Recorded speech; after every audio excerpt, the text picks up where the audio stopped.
Hi, my friends, and welcome to today's episode of Forte Catholic. I'm so glad that you are here. It's a bittersweet episode for me because I have our associate pastor on, who was on the show 10 weeks ago. If you remember Father Will Rooney, he is no longer our associate pastor. Actually, as I'm recording these commercials, this intro, he's already gone, which is very sad for me. We recorded today's episode 2 days before he left. He went to the Holy Land, and then he's being moved to become a pastor of a new parish. So we talked about that.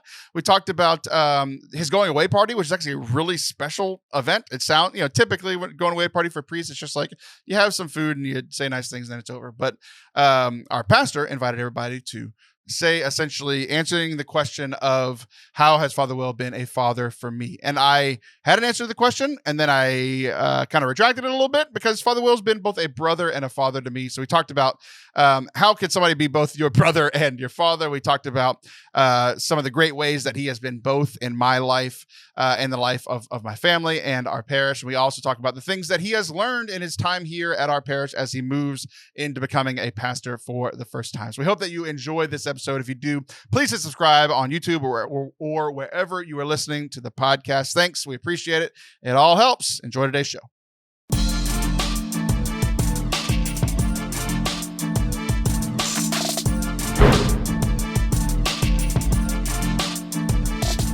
What's up? Welcome to Forte Catholic. I am Taylor Schroll, and that is not our usual priest, but a returning priest. Yes. You were just here 10 episodes ago, Father Will Rooney. Yes, I was. It seems like a lot longer ago. It does, actually. It feels like a lot longer ago. There's a lot of things that have happened in the past. But a theme for a lot of our conversation today. You very quickly ingratiated yourself into a community. I did. Yes, you grew up in, but you ingratiated yourself into our parish. And now, maybe like 3 weeks after you came on this last show, what I thought was going to happen was confirmed. You are leaving us. It's true. I announced on Good Shepherd Sunday that I was leaving, and my last Sunday was Father's Day.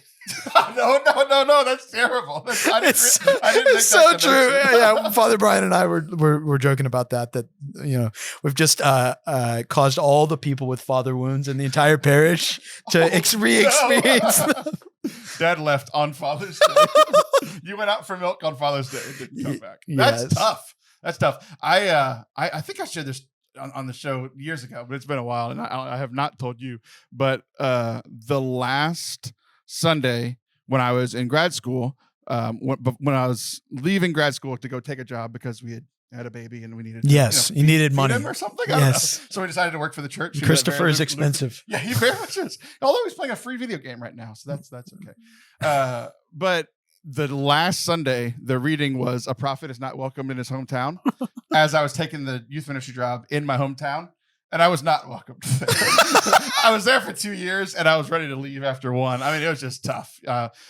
Ironically enough, some similar things, maybe not the same, but similar things to you. Like, I grew up in the community where everybody saw me as the little kid. Now, I didn't return to the collar, so there's a little bit of built-in respect for the collar, right? Yeah. But you grew up in the parish right down the road. Yeah, right down the road. City, 15 minutes away, yeah.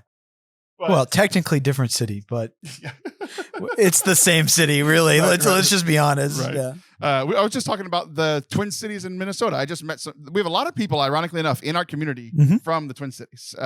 So it's kind of funny that they moved from Minnesota's Twin Cities to Texas's Twin Cities. There's a connection, Minnesota and in College Station. I was actually born in St. Paul. Were you really? I was really born in St. Paul, Minnesota. So, my dad was in grad school. Oh, no way. Yeah. No way. Yeah. I actually just taught my kids this the other day. Do you know what Texas means? And where it comes from? Gosh, it's terrible that I'm guessing it's some sort of indigenous tribes word for this area. You got half of it, right? Don't know. Friendship. Oh, you know what? I remember that a long time ago that we learned that. It was funny because my kids knew it was friendship, but thought it was Spanish. You knew that it was a native word, but didn't know that it was friendship. So together, you and my kids make a pretty good team. There it is. Yes. But I heard somebody else the other day, Brian Bates, comedian. They're talking about Minnesota, and he goes, "Well, that's the native word for small cooks." I was like, oh, that's pretty funny. It's like we've all made the joke, but adding that it's the native word for it when other states are named after that, like Texas. I just really appreciated the little simple dad joke. That's great. Awesome. I'm still kind of feeling that you left on Father's Day. I was there. You were there. Make the connection. I didn't make a huge deal about it in my homily. I thought about making some jokes, but I didn't want to. Yeah, that's not something. Didn't want to go too far. Good job. I applaud you, and the fact that like you didn't even allude to it enough where I even thought about it. I mean, to be fair, it was Father's Day, so I was thinking about me. Yes, so I was thinking about other people's issues. Yeah, that's good. Yes, but you left but you're here. Like, it was your last Sunday. You're actually leaving on a trip, which we'll talk about here in a little bit. But that was your last weekend in the parish. You're moving on to become a pastor. That's correct. We joked on the last episode of all the names that, baby pastor, step pastor, whatever you filled in for our pastor for 3 months. And I prophesied. I have the gift of prophecy that you would be a pastor by this summer. And sure enough, here you are. You're only here so I could say I was right. That's the only. That's why you invited me back. I get it. I understand. That's fine. So you're moving on to become the big man. Yeah, I guess I'm going to be a pastor. Technically, I'll be the parochial administrator at St. Mary's in Temple, Texas.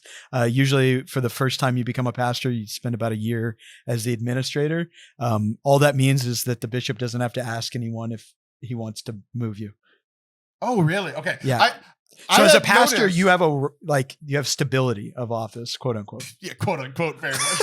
it's in Everyone canon law. Listening to this show knows how unstable our pastorship has been, so which is funny. Well, yeah, that's true. But anyway, I didn't know that because I have seen a lot of priests that are my age become pastors for the first time, and it's this other term. So I'll introduce myself as the pastor because no one knows this term. But since this is a podcast where we have enough time to talk about these things, parochial administrator. So it's a term in canon law. As we talked about last time you were on, you're always about keeping things short and sweet. Yeah, I'm trying. Yes, of course. It just means that you have care of the community on behalf of the bishop, and you're taking care of everything. You're basically responsible in every way, except you don't have the right of stability of office. Okay, so ideally it would be used in canon law for situations where there's an interim needed or something like that. Gotcha. Yeah, that's it. But it seems to be used pretty often for young guys, priests that are coming. Yeah, I mean it's just a way of saying if you screw it up, he can move you really quick without any argument at all. You have no stability technically of office, but I mean that's if you screw up. Yeah. Basically. Well, don't do that. I'm gonna try not to. We I was actually just talking to our pastor, Father Brian. He was who we'll talk about because one of the big things I want to talk about is you had 2 going away parties this weekend. They were pretty impactful for me, and I would imagine for you as well. It's pretty amazing. And Father Brian was a big part of that, but he was sharing with me a few weeks ago that this is the longest he has been in one single place as a pastor. That's correct. He was at not professor, the lead professor of seminary. What is that called? He was a formator. So what that means is he helps. He's not an academic professor as much. He just helps shepherd guys through the seminary. I got you. So he was there, I think, for 6-ish years, something like that. So that was but he's been a priest for 17 years, and we remember that because we went on his sabbatical, and that's you're able to fill in all this stuff, right? But he said this is the longest he's been in a parish, period, which is crazy. 17 years in, he's been here for 2 years. And it's the longest. 2.5 years, right? So it is kind of crazy within a parish, right? I mean, I guess that long stint at the seminary or whatever, but yeah, it's pretty intense for him. And it's different because you're still pastoring, you're still shepherding like a flock, but it's at the seminary, it's a flock of 10, 20. 10 to 20 people that are 18 to 20 years old. It's different. Well, he had the older guys, so that was good for him. But it is a very different experience, and you that would be a great interview in the future for you, just to have him talk about. He was going to be next, but then you decided to leave. I'm like, well, I got to get it before you leave. So there you go. But speaking of him, so this weekend we went to 2 going away parties. So there was one Saturday night that was adults only. So so it was scheduled at a time that kids probably would not have been very amenable to being at, right? So like 7:30 at night, where everyone's going crazy. So, but it was also like the purpose of the event was for the community to essentially answer one question. Sunday was more like what you would typically think of. It was everybody's invited. It's a potluck, and it was like we're all gonna have fun. We're gonna take pictures with you, and I think somebody gave you a present or something. But like Saturday was like adults, and the question. And I had heard this question, I don't know, a month before the evening, and I was still struggling with the question that evening. So, but which I think means it's a good question, not a bad one. Yeah, it was a great question because what Father Brian, our pastor, wanted this event to be, and we had talked about it at pastoral council, and you weren't there, ironically enough, so we actually got to kind of talk about make it somewhat a surprise. They decided what they were going to do without me. It was just completely fine. But his question was, the entire Saturday night was the adults in the community coming together and saying, Father Will has been a father to me by or when blank, right?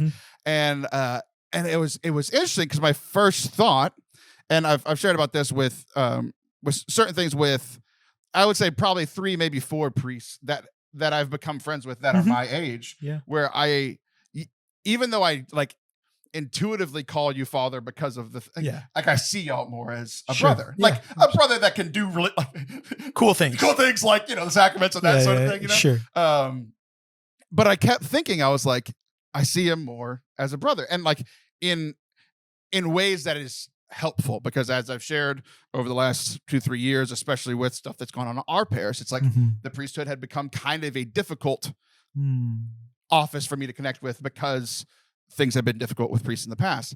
So having Father Brian come in as a father and kind of refill that father role was really helpful, while Father Anthony, the other co-host in the show, was kind of that brother role for me. That's awesome. So I kind of got the brother and father role there, and then you came in, and it was again kind of more brother, but I actually got to experience your active priesthood a little bit more, even than Father Anthony, because we're friends from far away. So it was this interesting kind of like you were kind of in between the two of them, right? But I heard the question, how has Father Will been a father to me? And I was like, I mean, I know he has, but it's not. I just immediately kept going to the brother stuff. Sure. Yeah. Makes sense. So I was going to get up on Saturday and like essentially share about how you've been a brother to me, right? Yep. And then I got genuinely sad. So I didn't go up because I was like, I don't think I can do this without tearing up. And one of our mutual friends went up and started tearing up. And I teared up twice. One, whenever Mike, who's been on the show before, he's if y'all remember from the men's retreat, he shared. He's the guy going into the diaconate and studying for the diaconate, that sort of thing.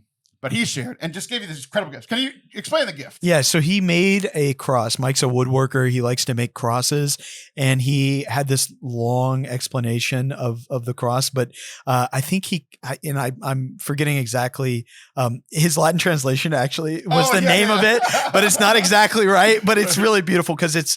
I say the phrase "Hey, y'all wanna" a lot to people. Apparently, that's apparently a phrase that. Hey, y'all wanna pray? Hey, y'all want to pray? Y'all want to do this? Y'all want to. And so it was really funny on Sunday. I think I said the word y'all 4 times in a sentence when I was doing the announcements. And I literally, I just, you heard it. I heard it and I said, man, that was a lot of y'alls. You also thought about something else during your announcements. Oh, did I? What did I think about? You thought about me. You told me that after Mass. Oh, maybe I did. Oh, I did. I certainly did. Because I was like, oh, dang it. Because I was right at an hour like an hour and 3 minutes. And then the announcements that were a little bit longer at the end of Mass today or yesterday because it was, anyway. There's a lot of good things. And it was your last day. And I was like, I know it's going along, but I'm not going to give him any strength. And then he comes out and I shook his head. I was like, I'm sorry. Anyway, so, but he made this cross and he called it the Hey Y'all Wanna cross, which is something like huius vis facere is what he called it, which literally translated means do you will it to be made. Do you will it to be made? And so anyway, so it's funny, but it was really a beautiful gift, just him talking about all of these different aspects of the way I'd fathered this community and him and his wife and I was really moved I think this is a little bit of a charism of mine. Just I like to invite people to pray the Liturgy of the Hours, and like 4 people stood up and said, "Hey, you invited me to do this, and now we do it." Right. And I'm like, that's amazing. Right. It brings me such joy. Right. That was one of the themes that I saw too, and both. The cool things for me, one was that like, oh, you're just like willingness to like invite people into this is the life. I saw a lot of that. I saw a lot of this is the life of what a priest looks like when nobody else is watching, kind of stuff. Like I heard the two of the big things being Liturgy of the Hours, which like I didn't know existed until college. Like I've talked about it on here a lot because it's the official prayer of the church and no one has heard of it, right? Which is wild. It's just but there was a lot of the Liturgy Hours running through it, but then there was also a lot of like you came and like prayed with my dying family member, and you came and prayed with our family when we were going through this kind of strife, and it was just there was a lot of those two things. But what was interesting to me about Mike's gift was that was the funny Latin line, right? But and kind of the story of you inviting them to pray, But it was also like, I mean, it's a big cross. It's like from here to here. Right. Yeah. And all of the wood was like rejected wood. Yeah. Like it was wood that like you wouldn't use for, and you could tell like it was, this is the right word, but it was like tattered. It was like, so he took bark on one side and like put it together with, I don't know how he did it. It's really amazing. And then on the other side, it's like a piece of not old, but a piece of pecan that was just going to get thrown away. Right. Not good enough. And it's one of the things that I had told Father Brian after about a year of him being here. And then like the next year with you being here together, it was just, I knew it was healing for me, but almost everybody in our parish went through a similar kind of rough time, and then just kind of rejuvenation when Father Brian got here. And then just like the extra blessing of like, we went through a rough period with the priesthood, and now we might have 2 of the best priests that we could possibly have for this situation.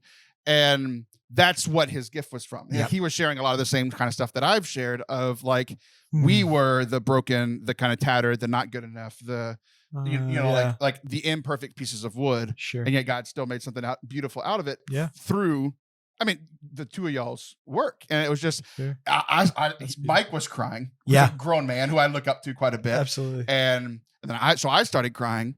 It was just really special. That was an amazing gift. And then there was another lady who gave me a compass because I like helped her find direction or That's something. That's what it was. I wasn't sure. Yeah. So she gave me a little cross and a compass, and just this really sweet lady. She's a former kindergarten teacher. Like it's just a beautiful gift. Does the compass face east instead of north? Well, you can figure out east, and I was which our church is set up east-west, by the way. Really? I didn't know that. Yeah, that's why it's blazing hot outside of the front doors at 6:30 p.m. It was rough. I never thought about it. It's funny because I've talked to Father Anthony I mess with him about east-west stuff all the time. My big joke, I don't know if I've told you my big joke that it's like, I don't think it's the funniest thing I've ever said, but he does. Okay, where it's just me. Like, everybody's like, oh, why do we face east? Because when Jesus comes back, he's going to be in the east. And it's just like, I don't know. If Jesus comes back, we're facing west. I think we're going to notice. Yeah, we're going to notice. We're going to notice. It's like, oh crap, I was looking the wrong way. I missed it. Missed it. But the other time that I teared up, so it was interesting because like I was processing kind of before the evening and then also kind of during the evening of like, I was like, how has Father Will been a brother to me? Like, oh, he's been a brother to me by like letting me mess with him about his long homilies, and letting you come to the realization that the only reason I'm messing with you with it is because I always go long on this podcast used to be exactly 56 minutes. Ask the listeners the last time this was 56 minutes. A long time ago? Like years. It's literal years. That's amazing. Every talk that I give, 30 minutes, it's going to be 35. 20 minutes, it's going to be 25. Because I'm always like, I have something else incredible to say, right? You let me mess with you about that. Yeah. I thought about like pretty much towards the beginning, eating Taco Bell at the rectory at like 11 o'clock at night. It was late. Asking you like weird theology questions to where like, it's one of those things where it's like, sometimes I ask weird questions and people try to give me simple answers. I'm like, no. You have to understand that I understand the basics. Yeah. I'm asking really weird niche questions. That's fun. It was one of those things where it's like, it's one of the reasons that I couldn't go up there people that listen to the show are used to me being prideful, but I couldn't go up there and say what I'm about to say, but everybody listening to the show was like, yeah, that sounds right. I was like, there are very few people, and I think you proved this to the listeners the last time you were on. Huh. There's not many people that can spar with me in quickness of wit and like how I view theology. Sure. That sort of thing. And you're one of those people, both on the show, but then also over Taco Bell as directory. No, I'm honored by that. So I was like, there's a lot of the brother things we talked about. I still feel bad. The last time on the show, you revealed to me that you helped me move into this house, and I like. That was amazing. And I think that was part of the thing, because one of the themes that I was seeing also was there were a lot of people like from your childhood. Like, your dad was there, your grandma was there, but then also all these people were going up. Like, we remember altar server. This one family came up and was like, yeah, we were on a trip with Father Will when he was in middle school and he was a pain. Right. And I was like, probably true. Could be true. Yeah. But I was seeing that and I was like, oh, that might be another reason why the brother thing, because like we met, yes, you were in seminary, so there was like, there's always a little bit of separation between like lay people and seminarians, even though you're technically still a lay person. It's like, I don't know, you're giving your whole life to this sort of thing. Yeah. But like I met you when we were like 19, 20, 21. Like we were pretty how young. old were you when you guys moved here? 22, 23? 23. Yeah. So I think it was, it would have been right about that age. Yeah. Because it was when I was working at the previous parish, where the place where I wasn't welcomed. That place. Yeah. But so like we've known each other for a long time, and it was just really interesting, like how my experience was both different and similar to a lot of people in the room. Yeah, it's like, oh, there was a lot of people, like other seminarians who have known you for the same amount of time I have, like over a decade.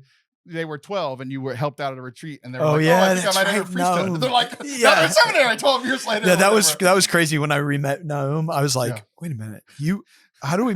Oh, you went to that? Cool, that's awesome. Yeah. So it was cool seeing how a lot of themes, and one of them being how you ingratiated yourself very well into this community, even though you grew up down the road. But also how like it was like encouraging for me to see that you've been doing this for a while.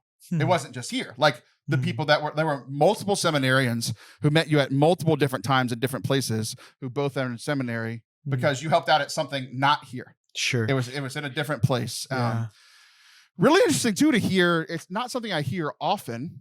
One of the seminarians entered seminary because you invited him. Not only because, but that was the impetus. He had been thinking about it, and you were like, just apply, and so he did. So like, God obviously played a role, but like you were kind of the big part. And he left, and I have heard a lot of people who left. Not all, but kind of be like bitter about it. Sure. And he was not only I think most people who have left seminary that I have heard, there's a little bit of bitterness and also like, man, did I waste the year? Did I whatever? And not only was he thankful to God, but he was thankful to you, the person who convinced him to do it. Yeah. And he was like, it was the best year of my life. I'm like, that's awesome. Yeah. I always shockingly good. Yeah. I think when a guy is genuine and he goes to seminary, like even if he leaves, he will get something out of it that is what God wants him in there for. So I'm grateful to God. It was an amazing, just an amazing gift, that Saturday night thing, to hear people just praise God for a gift that he had given through me. I mean, that it's so cool, right? Like, and so many times as a priest, you don't necessarily see the fruit of your labor immediately. Sometimes you do. Sometimes there's little things, and even like people will give a nice comment at the end of a homily or something like that. But you're always like, are they just being nice, or is this actually, long term? No, I was being nice by criticizing. I was the only person genuinely caring about you. I love it. So there's just a real care for the community, or a care from the community, and that's a really important thing in the life of a priest, or in my life. I mean, the parish is my family, right? And so it's so beautiful to be affirmed in that way. On Father's Day, that was really cool. So, and then the next day to have this entire group of people, well, both times, at the Saturday night thing and on Sunday, the groups of the parishioners prayed for me, and that was awesome. Yeah. So I'm extremely thankful for that gift. It was cool to see. It was a cool balance of what the community of the lay community and the priesthood, because we all prayed for you. Yeah. And then you gave the us blessing. Yeah. Where it was just this cool, like this is how it's supposed to be. Yeah. You know, I don't want to draw.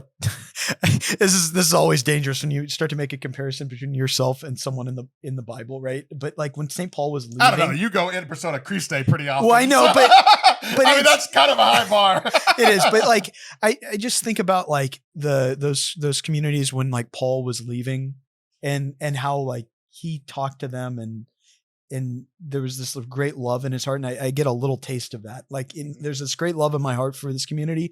And it's also a sign that our parish is, it's not perfect. It's not by any stretch of the imagination, but there's this capability of sending forth, right? Of being sent forth from this community to the next one on a mission, right? And I'm sent by the bishop, sent by God, right? To go to St. Mary's and Temple. And I can't wait to be there. And it's this great, beautiful tension of like the fact that we're still on this journey of faith, and this side of heaven, there's going to be these separations, and friendships have to change, and different things like that, because we're on mission following Jesus Christ. But that there's also this unity, right? This unity between, I'll always carry with me something of St. Joe's, and St. Joe's will always carry with it a little hole in our hearts. Well, no, I mean, I hope I was really thinking about this, that there's, there can be this temptation of like, will people remember me? Right. But I've really come to this piece of like, though I selfishly would want that to happen, I really want people to remember Jesus, right? Like I want them to, if their lives are transformed by, whatever I did here, that's amazing, right? If they came to me for confession one time and they decided to follow Jesus, amazing. Yeah. And it's interesting that you led us there, because that was one of the things I was thinking about during your last homily that went a little long. I'm just kidding. It's very good. It was short. That was a pretty short homily. I had to for one last time, for all time's sake. Yeah, of course. But it was one thing that I didn't really realize fully until this past weekend, because this past weekend it was one of both of our favorite verses, that while we were still sinners, Christ died for us. Like while we were enemies of God, while we had done stuff to where he could genuinely hate us, dislike us, or shun us, he was like, nah, I'm gonna die for you anyway. Like it's the whole gospel in one verse, right? And you had said like, this might sound familiar because I've been saying it. I've said it like every other homily for the entire year. But one thing I didn't really notice it until this weekend, that I think you might be, even within just a year, you might be the priest that has said the name of Jesus more than any other priest that I've ever heard. And like even like some of my favorite priests and favorite homilists are often talking about like things generally, theology, the church, our moral life, like all these things that are like supposed to be hit on in homilies, right? Or even like if they're like telling the story of like the parable or whatever. But it was it was very like Christocentric, like very much focused on Christ. And I think I was making connections with, because like, I mean, everything that comes out goes in somewhere, right? Yeah. And hearing the stories, I was connecting it with, I thought about that during the homily, your homily Sunday morning. And then we went to that second going away party Sunday afternoon. I just want to say, one of the things I think that we've made the seminarians who are with us think that all we do is have parties for the past 2 weeks, because it's been the going away tour or whatever. It's been really funny. It was. I thought, I actually looked at them multiple times during a going away party, and like how, I mean, the thought that I had, whether it's true or not, but I was like, there's no way they're leaving the seminary. Yeah. Because like seeing how much a priest was loved by a community, I was like, how are they walking away from this? It's awesome. Which could have been, I would imagine, one of the harder moments of as a priest is being moved from a place that maybe you don't want to be moved from, right? And so like as a seminarian, being placed in a parish where that is happening that summer might actually be a hard thing to see. but seeing it was like almost the opposite of what my assumption going into this Mhm. was, where I was like, no, this is actually probably pretty good for them. No, I think it's really good for, yeah. I mean, it's hard. It is hard for me to leave. But I do value the fact that, I mean, just as a kind of, we can put this in parentheses and maybe talk about it a little bit more. It's been so fun and so much of a life-giving experience to be able to mentor those guys. Yeah. It's just been awesome. Yeah. And even as I'm leaving, right? Like to say, I hope this is the way that we can leave, right? Like as priests, sometimes we go to places that we don't necessarily want to go. And I haven't had that experience. I don't want to leave, but I don't, if that makes sense. I don't want to leave, but I want to go. Yeah. It's such a tension in my heart, right? Like there's goodness in both. Yeah, absolutely. And so one last thought on the Jesus thing. I was seeing it like during Mass, I was hearing it and being like, oh, he said Jesus a lot and talked about Jesus a lot and like relationships. But then like going back to kind of where we started of like you inviting people to pray. And like it stems from, I think, two things. Your prayer life, which was for you a lot of liturgy hours and Mass and that sort of thing. Yep. But also like from Father Brian, and like it's kind of connecting all these things, right? All of this happened because Father Brian is sad that you're leaving and he wanted to send you off well. Sure. And seeing the brotherhood of you two and him wanting to give you this gift to thank you for everything you did.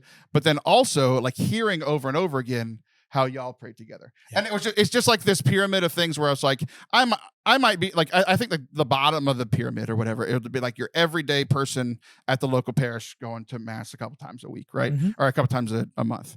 And then like, so I'm in that group, but also kind of this other group that's like involved or whatever. Yeah. And even I was like, not shocked, but like surprised by some of the stories that I was hearing or whatever. Mm-hmm. Like, I didn't know that y'all prayed together that often. Yeah. Well, it's not, I unfortunately, it's not super common for diocesan priests, even if they're living together, to pray together. Right. Which is a shame, but it's also just the culture because, I mean, it's hard because you like, I'm going to a place where there will be no other priest at the parish. Right. The next priest will be at the next parish. And so it requires this commitment to community. Right.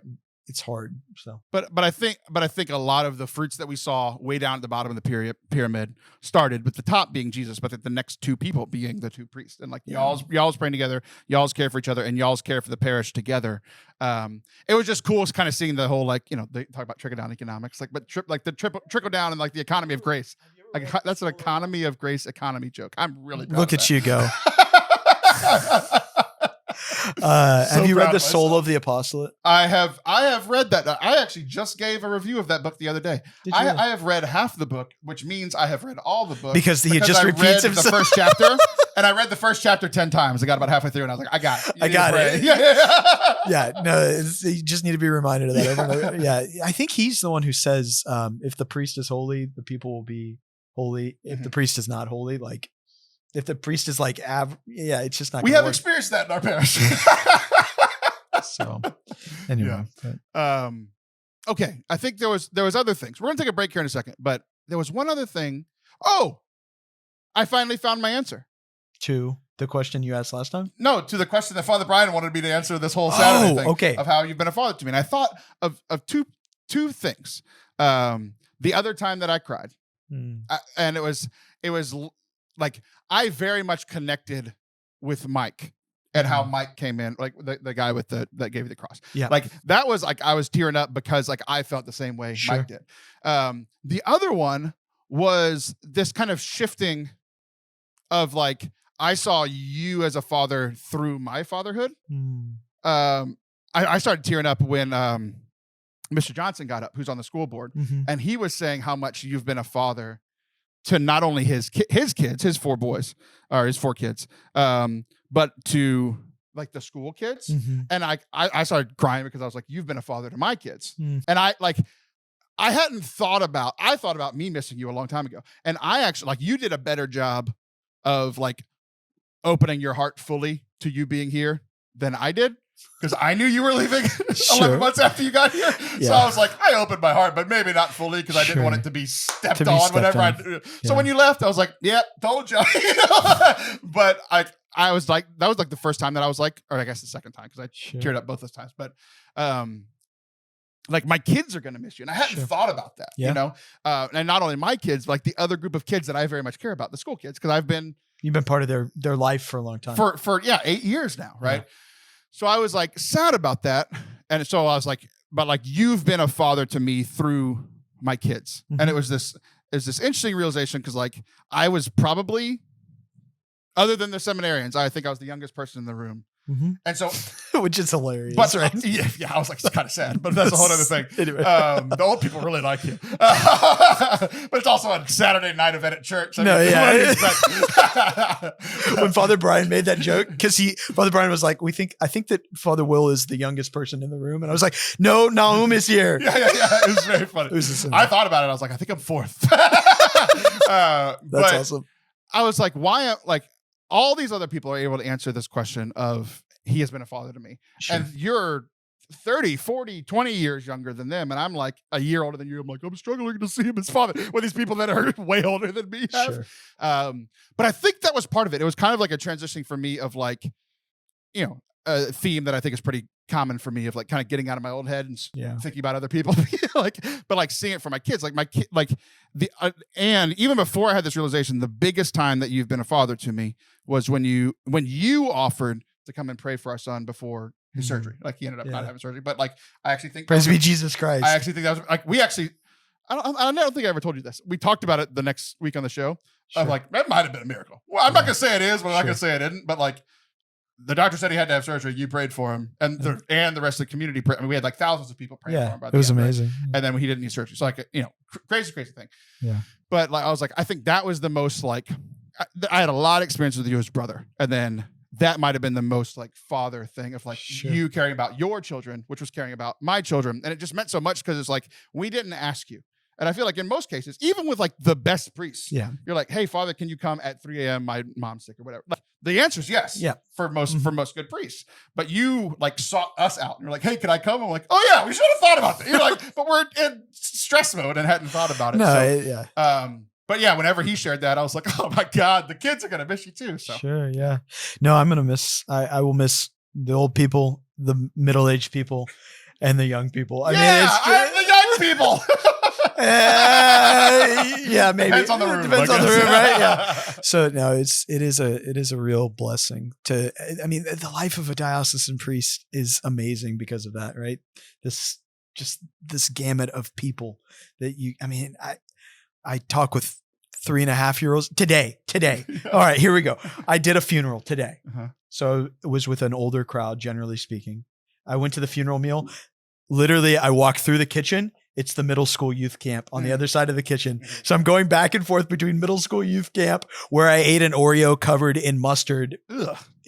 Anyway, it's like the Oreo challenge or what? That's amazing. It's been a long 25 minutes. It's been a long. Yeah. Anyway, he's going to give me some Altoids. Yeah. That's awesome. But also, like, we've talked before about like the difference in ages, but also like how you're having to go back and forth between an incredibly sad group of older people and an incredibly happy group of young people. Yeah, they're playing ships and sailors. And, anyway. The old people? No, the young people. That would be it. Hey guys, we're doing some interactive things. Sailors in the war, the Great War. That's awesome. The Great War. Well, it's good. Okay, what we're gonna do? We're gonna take a little break. Whenever we come back, we're gonna talk about some of your highlights from being here. Like what have been some of your favorite things, and then also some of the things that you might have learned that you think will prepare you for your next parish. And speaking of your next parish, the last thing I didn't say about the kids thing was the thing. Kind of how you were saying, you're like, I don't want to leave, but I do want to go, sort of thing. And that was the first time where I was like happy you were going somewhere else, because it's like which shows, I think, the growth in our parish, because like at the time you got here, I was like, we need the two of you, because we were in such a terrible place. And now that we're in a better place, it's kind of like, oh, like no, like someone else deserves you. Someone else deserves. And I think it was when Mr. Johnson was talking about like you leading that school. It's like a whole nother school gets this. While we also continue with Father Brian, where like yes, it'll be different, but like like even if it goes down a few percentages because we don't have both of you, Sure. they're like, let's say the new priest will bring a gift, right? Yeah, like and that's the thing it's. I hope he brings a gift from me. I like presents. There's so many jokes that could be made right now that I'm not going to make. But anyway, yeah. Yeah. But I was glad. I was like, I don't know, moving to a different parish. I don't, whatever. I want him here, right? But I was like, oh, he's going to a school that needs him. I was like, that's pretty cool. So, okay, don't go anywhere. We're going to take a break. We'll be right back. We recently hit a big milestone on our YouTube channel in order to become a YouTube partner, which essentially is good for us in two ways. One, YouTube would share our videos with more people, so more people get to enjoy the content that you're enjoying right now. But also, it helps us to make a little bit of money. So if you want to help us out in a way with the big milestone, I didn't even say it. To become a YouTube partner, you need 4,000 watch hours in a year, and we just hit the 3,000 hour mark for the first time. So we're 75% of the way there. So thank you guys so much for enjoying our videos over on our YouTube channel, youtube.com/Forte Catholic. What we have going on over there is full-length episodes of this show every single week. We've got our Catholic Perspective series where we look at some of our favorite movies, video games, books, TV shows, and through a Catholic lens. So a lot of the pop shows, what everybody's talking about, we like to talk about those shows from a Catholic lens. We also have our Catholic Foundation series, which is like a systematic Catholic theology in 10 weeks, 10 videos. Father Mike's trying to do is doing catechism a year in 365 days. We're trying to do it in 10 videos. So if you are new to the faith, or if you want a refresher, myself, who is a theology grad school dropout, and another person who graduated from the school with a grad in theology, teach the courses, and people at the parish have been enjoying it. We hope that you do as well. We've also got music and talks and all sorts of stuff over there on youtube.com/Forte Catholic. Thank you guys for watching those videos, and we're almost there. You can help us get there by just going over and enjoying some of those videos. Please do. youtube.com/Forte Catholic. Welcome back to Forte Catholic. I am Taylor Schroll. That is still Father William J. Rooney. What's your middle name? Lloyd. That might be the least expensive answer. That's my middle name. I know, but it's very unexpected. It's been in my family for years, and it dies with me. Oh no, but you have other brothers. I do. I have brothers. It dies with me probably though, because they didn't name, none of their kids are named Lloyd, and probably they're great. Are they done? No, that's a personal question about your family. No, they're not done. It's very unlikely. It doesn't die with you yet. Well, no, the name William will continue because my nephew's name is William. There you go. Well, his name is Liam. He goes by Liam, but I was the only boy in my family. So when people thought I might be a priest, we thought like the Scrolls were going to die with me. They're going to die. And now we only have one son. So if he goes to the priesthood, the Scrolls will die with him. So we just keep kicking it down a generation. But, oh my gosh. One last thing before we get into what we promised. I did have to tell you this. One of those jokes that like went over very well, but it really only works for my community. But we're going to see if it works here. Because we talked about earlier how I would mess with you about your long homilies, your long masses. But then the ministry that I lead at the parish tends to go over. But everybody also knows that I hate going over. Like, yes. I will do whatever I can to end everybody, especially that works with me. And like by the end of the foundation's group, they're like, oh, he likes to end at 8, right? Yeah. But the first one, I'm doing a lot of setup at our first one. I'm like, this is what foundations is. Usually it's like dinner, talk, small group, 30 minutes, 30 minutes, 30 minutes. And that's 8:00. But I'm doing setup. This is what foundations is. This is who we are. We're introducing ourselves. We're like, why you should be here, why you should come back. And then we do the talk, and then we do the small groups. And then we have like some announcements at the end, or like explaining everything else. So our joke this time was that I was like, this first night, just bear with me. This might be like a Father Will Mass. We might go about 10 minutes late. Next week, I promise, will be a Father Brian Foundations. And sure enough, that's what we did. And the joke worked both times. That's awesome. Father Brian's efficient, man. He's efficient at the altar. I like him too. a lot. I try to be efficient. He's been a priest for 17 years. He knows his way around the altar. Yeah. Yeah. Those types of things. I had 2 more. I didn't finish my 2 other times that you were a father to me. One was at Foundations. Okay. You were on your day off, and you were like, I was like, hey, could you come, can you come? And you were like, you were actually at the same place. I've talked about how beautiful this house is. There's a whole nother second house that's bigger than this house. And you and some of your priest friends were staying there. But even like on your night off with your other priest friends, you came over and gave a blessing to us, which was just really cool. Because this is a group of people on our last night that I've come to care about, 10 weeks in. Let's talk about some of your highlights. And meaning, what were some of your like favorite moments being here? Oh man! And I'm going to kick you off with one. I'm going to send you a softball one. It was a story that I heard this weekend, and I was like, I don't know if I heard this homily. Maybe I did, maybe I didn't. But they said it was pretty early. It was the hobo homily. And apparently, a lot of people remembered it, and I didn't. So this was fresh and new information for me.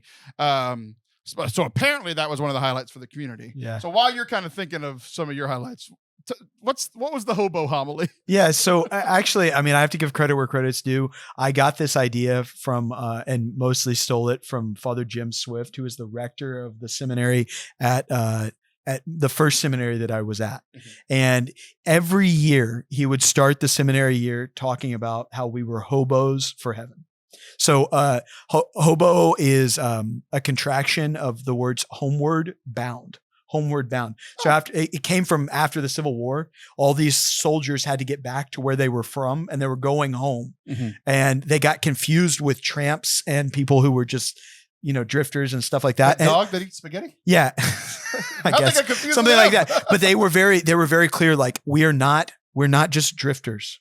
Like, we're on a road, and it might take a long time because they would have to hop on a train. They'd have to get off. They'd have to find somewhere to work because they had no money, and they would get it back on and all this type of thing to get back. And they were always homeward bound.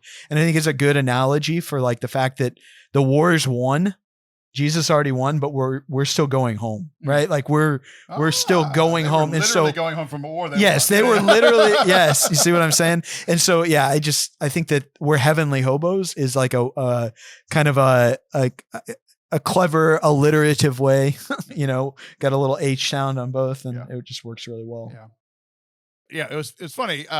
Every time I hear it, I think of working in the church and how we're all poor. So I was like, is he talking about church workers? Like the homeless, almost homeless people in the church? The almost homeless. Yeah. No, yeah. So that was I really do enjoy preaching. And one of the things I would say is a highlight that's I can't particularly point out a one moment, but what has been really cool is because the parish council, along with Father Brian, has been working on a clear mission statement for the parish.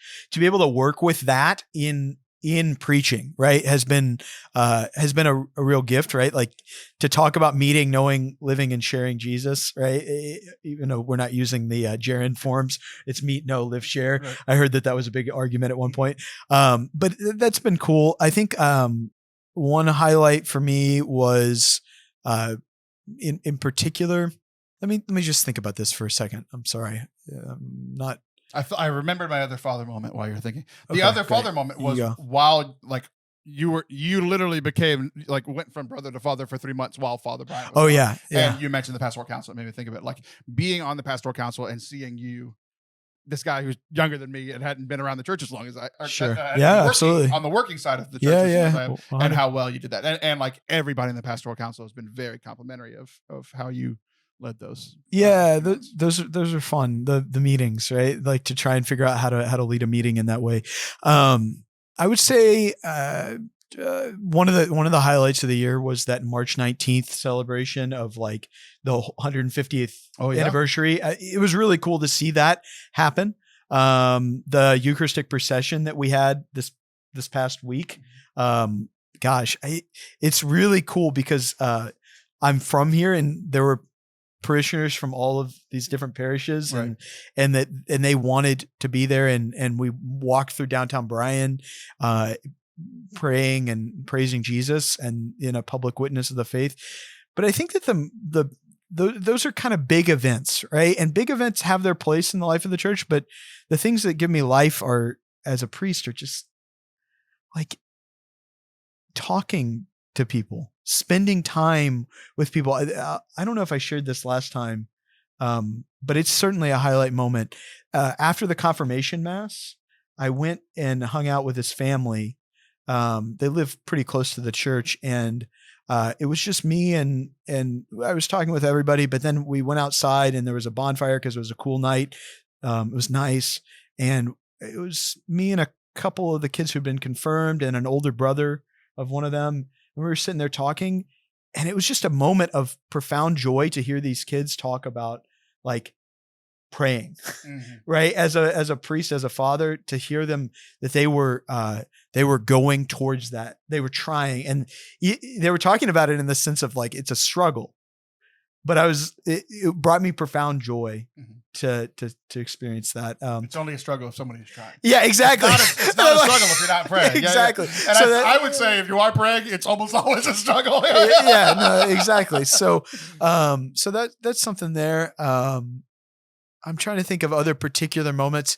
There's always those moments of like going into a hospital room and being with someone, and praying with them and loving them and their family.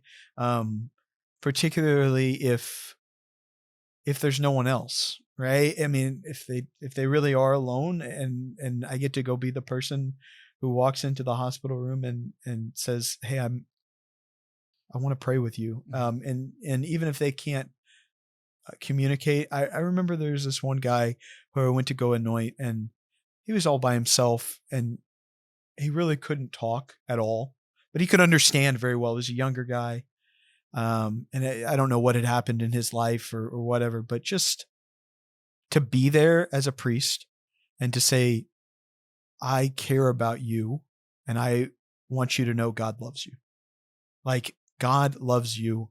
And I wish that I could stay longer, or, I wish that I could be there on a more regular basis, but those little profound moments. And then, yeah, just the fun of, I guess the other aspect is the fun of being a priest in a parish in a certain sense, like, especially with like the school kids or the youth group kids or the young adults or whatever. You see this joy of life, right? And you get to participate in that, whether that's by taking a pie in the face.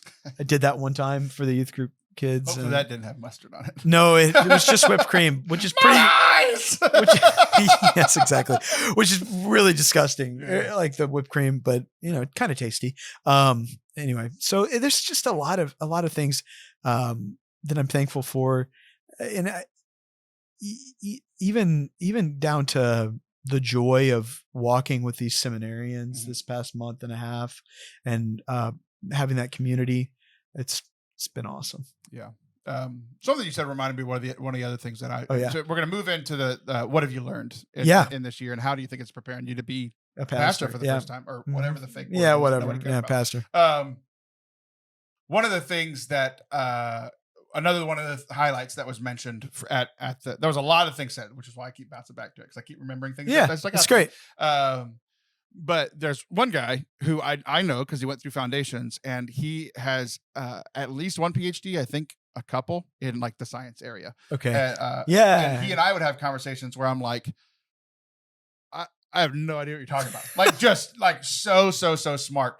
And him, and then a couple of other people. And then like I mentioned earlier, I was having that thing of like, there's not many people that can spar with me like you can, because you're very smart. And I say that with like, yes, I know I'm calling myself smart at the same time. But, sure. Yeah. But I think I mentioned last time that your IQ is probably 100 points higher than mine. And I think pretty highly of myself, but like, I was reminded when both him saying it and you saying like even your story of like going into the hospital and like saying God loves you, and talking to somebody who can't understand much, right? Or even can't communicate, right? Yeah. But then also like the quote unquote simplicity of constantly talking about Jesus and homilies that I talked about earlier. And it's like, I know a lot of priests who are way smarter than me, and yet they don't connect with people like you have, right? So I don't know if that maybe you just arrived that way, right? But that's something that I've seen, whether it was something you were growing in, or just something that I noticed later than maybe at the beginning. But just because I always knew you were incredibly smart because of that week that we spent together 10 years ago, right? And I was like, this guy's ridiculous, right? But the ability to simplify things, because I know, like, as a teacher, like, it's a lot more fun to talk about the more nuanced kind of things. Like, that's why I like having to talk about your house, right? Yeah. Like, talk about these little nuanced things that are so weird. It's like, no one's ever asked this question before, right? Yeah. Why do you care? And this I'm is like, exciting. But Yeah. like, I actually had the experience at Foundations where I gave a talk. I was so excited. I talked to you a little bit, but I most talked to Father Brian. I was giving this talk about the Trinity, and I was like scared. Yeah. Because everybody, I don't want to fall into heresy. Exactly, 100%. And I think most priests have on Trinity Sunday, which we absolutely just right. Yeah. And I was like, I don't want to. I've been making fun of priests for heresy this whole time. I can't do it. Then I can't make fun of somebody and then not be able to back it up, right? So I dove in and I got like really nerdy. And then like after the first time, there was a little bit of kind of like, was that right for this group? And then after I did it the second time, me and the other two people that lead Foundation with me were like, that's all right. I need to simplify this. Yeah. And like for me, it's like, because it was either talk about the Trinity and like this high theology stuff, or talk about the Father, the Son, and the Holy Spirit, which is something I've been doing for like the basic stuff for forever.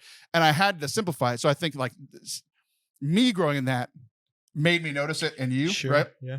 So yeah, what do you think? I mean, 3-5 things that you've learned in this year. Well, I will say that has been a continued learning process. My dad's a professor at A&M, and he tells his grad students, like, if you can't explain what you're doing to your grandma, then you probably don't know enough. Your grandma's an idiot. No, then you probably don't know enough to get a PhD, right? Because you if you can't say it simply, you probably don't know it well. And I think there's a lot of truth to that. And I had the opportunity to teach some in the school, and just, I didn't know that until like this week. Yeah. And it was a lot of fun. It was also a real challenge, and we got good kids at St. Joe's. It's good. But just to figure out how to take what I wanted to give them, right, and put it in a way that it inspires their curiosity, makes them interested, but also like this tension of figuring out how to make them work, but not so hard that it's miserable. Does that make sense? Yeah. Like, so that was one thing. And figuring out how to do that. That's all. Like, I think about that with coaching a lot. It's like, we have to challenge them. You're not going to get faster, stronger, bigger, better if you don't challenge yourself. Yeah. But if I just kill you Monday through Thursday, you're not going to perform well. You're not going to. Yeah, exactly. You know? So there's this balance there. I think also I continue to get. I mean, one of the aspects of my personality that's great is I'm very assertive. And one of the aspects of my personality that could be a little bit troublesome as a priest is I'm assertive. And it's funny. I haven't noticed that because I'm very assertive. Yeah. So I think I haven't noticed. We're both over here on this. Like, if this was no assertiveness and this was high, like we're both over here, you might be one step ahead of me. And so, so it's, I'm assertive. It all. Yeah, no, I am. Trust me. And so that is a continued growth of virtue in my heart of like, okay, I need to make sure that I'm listening, which is it's a huge thing. When you go to a parish, I don't know much about St. Mary's and Temple. I know where it is. I know the previous pastors. I know this and I know that, but I don't know the people. I don't know the traditions as well. And some of those things, there's you just got to learn, and that requires listening and hearing. And so to continue learning in that regard is important. I've definitely grown administratively, which I know is not maybe the thing that most people think about when they think about the priesthood, but it's a really important thing. Yeah. Like I'm the other priest on this show talks about how he, jokingly, but with a lot of truth to it, that he was ordained to do paperwork. I mean, sometimes like, just like there's things and you're like, I've never done this before, but we're going to figure out how to do this. And that's part of the charism of being a diocesan priest that I had to grow in, and especially those 3 months with Father Brian being gone, where it was like, okay, this is what we're doing. Here we go. We had a great team here. So that set me up to desire that. And I think that probably has been perhaps maybe the greatest learning is like, that leads me to the point of greatest learning is Father Brian is extremely committed to leading from a team in the parish. And I think I knew intellectually that's the ideal situation prior to coming here. I've read some of the books and that kind of thing before. Yeah, like a spiritual leader having like a team of 12 or something that can help him, and then another 72. Yeah, I've heard that somewhere. I've saw that somewhere. Yeah, and then you got like 4 or 5 people around you that are very committed to the helping you. Parish, it's Peter, James, John, Juan. No, that's us. Anyway, so but I mean, that's the kind of thing. It's like Father Brian modeled that very well from the very get-go of us being here. And I'm super thankful for that, because I hope, I don't know how that will look exactly at the next place, but I'm hopeful that we'll be able to get that going eventually. Because it is one of those things that if you go read what a pastor is supposed to do in canon law, it's unattainable by one guy in the United States of America right now. Like it's you just couldn't do it. And so I'm hopeful that just to see that that's the way that the Lord invites us to lead, right? Just like he did. Yeah. I have it might be my favorite thing about him, about Father Brian, is that even just like my personal experience with it, but then also seeing how it's affected the parish, is like with former regimes of pastors, like I was just out because the pastor had their vision, and speaking of like assertiveness, like to the nth degree of like this, it's my way and this is how we're doing it, to the point where even if his vision was 100% perfect, he maybe accomplished 20% of it because everybody fell off. Nobody wanted to be on the train, right? Sure. Yeah. And where now, I would imagine we are not 100% of the way to the vision that Father Brian has for this parish. But if he wouldn't have done it without the team that he has and all this momentum, we'd be at 20% of it. Yeah. Where now we're probably at, I don't know, 80%, something like that. Like we are doing very well, I would imagine. And maybe his perfect parish at 100% of his vision is here, but the community is like, no, that's not for us. Like this 10 to 20% is not for us. Sure. Or we're not ready for it yet. Whatever the case may be, right? We are accomplishing 80. Like with all the things that you say, it's impossible for one man to do. Yeah. If we're accomplishing 80% of it and growing as a parish and things are good and people like being here, then we're doing that's something a huge right, thing. Right? Yeah, so, it's huge. I have appreciated that. Like he makes me feel like the gifts that I bring to the table are valued and utilized, right? Yep. Where like I have not felt that by everybody in the past, right? So I thought about that a lot, because like you got to step in and lead in that scenario from something that was already built, right? And now you kind of have to go either see what's already there or build it there. Because I remember the last time you were on, we had talked about like how we talked a lot about the liturgy the last time you were on, 10 episodes ago, if you want to go listen to it. But it was like how you kind of slowly implemented things. Yeah. And I would imagine it's going to be one of the things that would be frustrating or hard to do is I want to do all those things on day one, because I just spent a year trying to get to here. Sure. But with liturgy stuff and with like pastoral stuff, I would imagine you kind of have to take a step back and be like, okay, we're at 20% now. Like I want to get to 80. Yeah. You got to be able to live in the tension of like, okay, this is what the church is asking, or this is what I feel that Jesus is calling us to. And that's a real thing. But at the same time, like we're not there yet. And that's okay. You know? Any final thought? Any final things that you think you've learned that have prepared you to be the not pastor of St. Mary's and Temple? So one specific thing that has come to mind is my assertiveness caused someone to just be really sad. Like there was just a situation where someone was asking for something that they had every right to ask for. They caught me at a bad moment, and it was just like, can you just give me a second? Like, and that person, for whatever reason, it was just maybe it was a bad day for them too. And it really hurt them. And I saw it immediately. Like it was a physical sign of their like hurt, and they kind of teared up, and I asked their forgiveness right there immediately. Like I specifically said, I'm so sorry. You're loved, and this is not a reflection of the right. And that taught me a lot. That because that person forgave me, and it's been a good a good thing. We're not like best friends or something like that, but I think that's a really important lesson as a priest. Like, I know I'm going to make mistakes, and I know I'm going to make people mad or sad or whatever. And that's part of the territory of being an imperfect human being.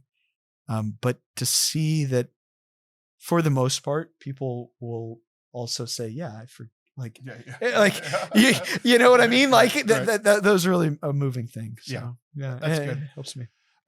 It's two things come to mind. One, if there was only one, congratulations. I'm sure that was the most evident one. Right. Yeah, so, but yes, good for you for apologizing. And, but, the other thing is, one of my closest friends now, who's now actually working with me, one of our first interactions was I said something that hurt her feelings, and I immediately had to apologize, and she forgave me. And now we're good friends. Like, we were closer than almost anybody very quickly. Yeah. Not that happens in every case, right? Sure. Yeah. But like, we were close because what I had been struggling with, she had no idea. I had no idea that my offhand comment, it was a joke, but I didn't mean it for it to hit as hard as it did, right? But at the same time, she didn't know that something I had been dealing with is where I worked. Because I have a strong personality, people wouldn't come tell me that they were upset with something that I did. They'd go tell everybody else. Yeah. And then I'd find out from somebody else. And I'm like, how is this helpful? Right. But it's actually pretty nice that I could see it immediately and that she approached me about it. But anyway, all that being said, it's been great having you here today. It's been great having you here for a year. And 363 days. Yeah, I know. I was like, yeah. Everybody kept saying a year. I was like, we're rounding up. It was not a year. It's not quite a year, but we didn't even talk about it. But you're going on a trip. I hope you enjoy the Holy Land. We didn't talk about it at all. But Thank you. We're out of time because we've already run over. And classic. You put us together. It's like a multiplicative effect, right? So we've actually been recording for 9 hours. I had to edit this down. No, I'm just kidding. Well, anyway, it's been a pleasure having you here. Thanks for coming last minute to do the show. Yeah, absolutely. I was like, I can't share because one, I thought Father Brian might be upset with me if I just went up and didn't answer his question. I answered a lot of stuff about brother. But then the other thing, I was like, I have a lot to say. I'll just invite him over to my house and we'll do it on I have show. A podcast. That's why I have a lot. Exactly. Yeah, so that's great. Anyway, thanks for being here. Enjoy Temple. Enjoy the Holy Land. Enjoy the temple in the Holy Land. At least the one wall that's left. The one wall that's left. I think we will go to that. I'm not 100% sure. We may not. I'm not 100% sure on that. If we're going to the Western Wall. You can wail there or you can cry if you don't go. Either way, there will be tears involved. So anyway, that's my bad joke to end the show. I'm Taylor Schroll. I'll be back next week. He's Father Will Rooney. What was it? Leonardo? Larry? What was your middle name? Lloyd. Andrew Lloyd Webber will not return. We'll see you next week. See ya! That was absurd.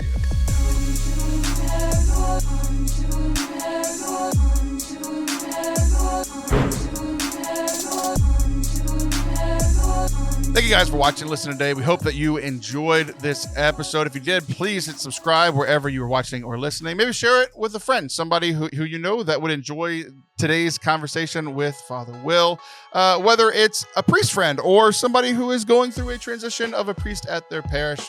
Or if anything stuck out to you from today's show, please share it with somebody. We are mostly grassroots here. We spend like $3 a day in advertising. The rest all comes from word of mouth. So word of mouth. So we thank you guys for helping us out in that. We hope that you enjoyed today's show, and we will talk to you soon. Love you. Bye.